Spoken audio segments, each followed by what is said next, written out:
Chair recognizes the gentleman from Texas, Mr. Paul, for 5 minutes. Thank you, Mr. Speaker.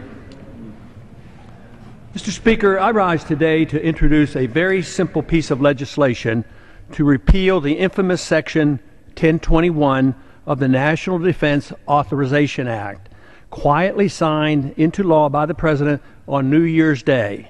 What a way to usher in the new year. Section 1021 essentially codifies into law the very dubious claim of presidential authority under 2001 authorization for the use of military force to indefinitely detain American citizens without access to legal representation or due process of law. Section 1021 provides for the possibility of the U.S. military acting as a kind of police force on U.S. soil, apprehending terror suspects, including Americans, and whisking them off to an undisclosed location indefinitely. No right to attorney, no right to trial, no day in court.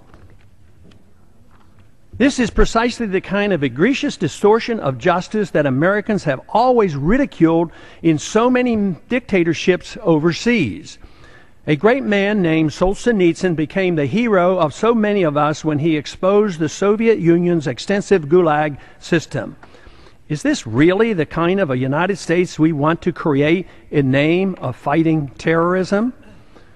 Some have argued that nothing in Section 1021 explicitly mandates holding Americans without trial, but it employs vague language, radically expanding the detention authority to include anyone who has substantially supported certain terrorist groups or associated forces.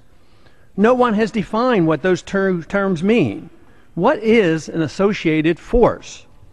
Sadly, too many of my colleagues are too willing to undermine our Constitution to support such outrageous legislation. One senator even said about American citizens being picked up under this section of the NDAA, quote, "When they say, 'I want a lawyer,' you tell them, 'Shut up. You don't get a lawyer,'" close quote. Is this acceptable in someone who has taken an oath to uphold the Constitution?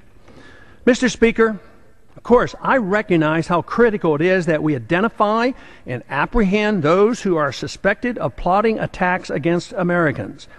But why do we have so little faith in our judicial system? Have we not tried in civilian court and won convictions of hundreds of individuals for terrorist or related activities?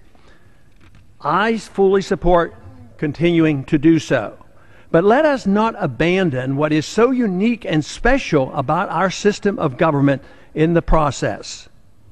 I hope my colleagues will join my effort to overturn this shameful Section 1021 of the National Defense Authorization Act. And I yield back.